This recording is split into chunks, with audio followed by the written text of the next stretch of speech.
آخران نامه قابل جان به مادرش. درود ای فرشته نورانیم. من پگاه در وطن میرسم، به جایی که خاطرات کودکیم آنجاست و یار و دوستانم همیشه پزمانی منند. وطن را یاد کردم. تو غمگین مشو، زندگی همین است. امروز من پگاه بابایم، روز دیگر شما، یکی از پس همدیگر می رویم.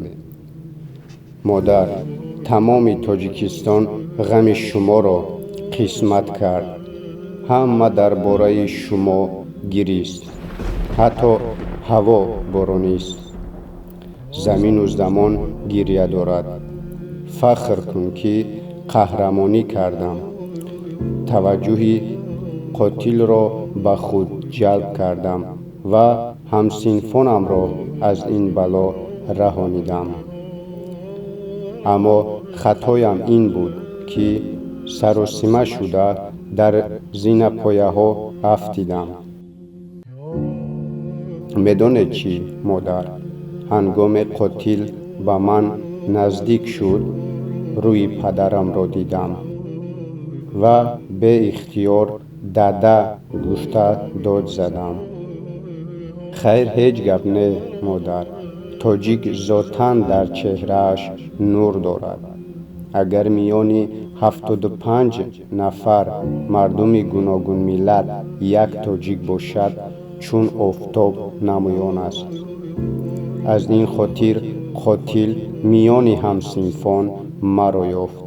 عیب شما که مرا زیبا آفریدید.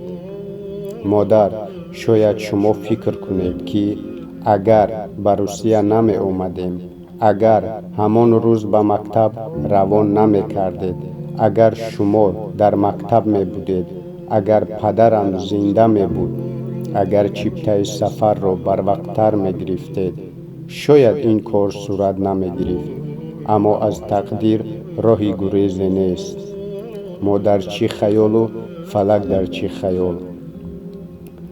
ماه رمضان به خاطرتان هست؟ وقتی ماه به آخر می رسید و عید می آمد، این بیت را شادی کنان می خواندید. عید رمضان آمد و ماه رمضان رفت. صد شکر که عید آمد و صد حیف که ماه رفت.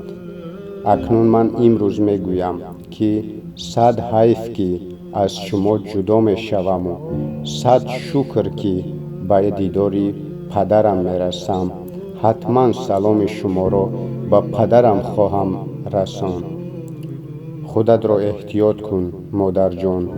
دیدار در قیامت. شما را خیلی دوست می دارم. می بوسمت مادر جانی عزیزم.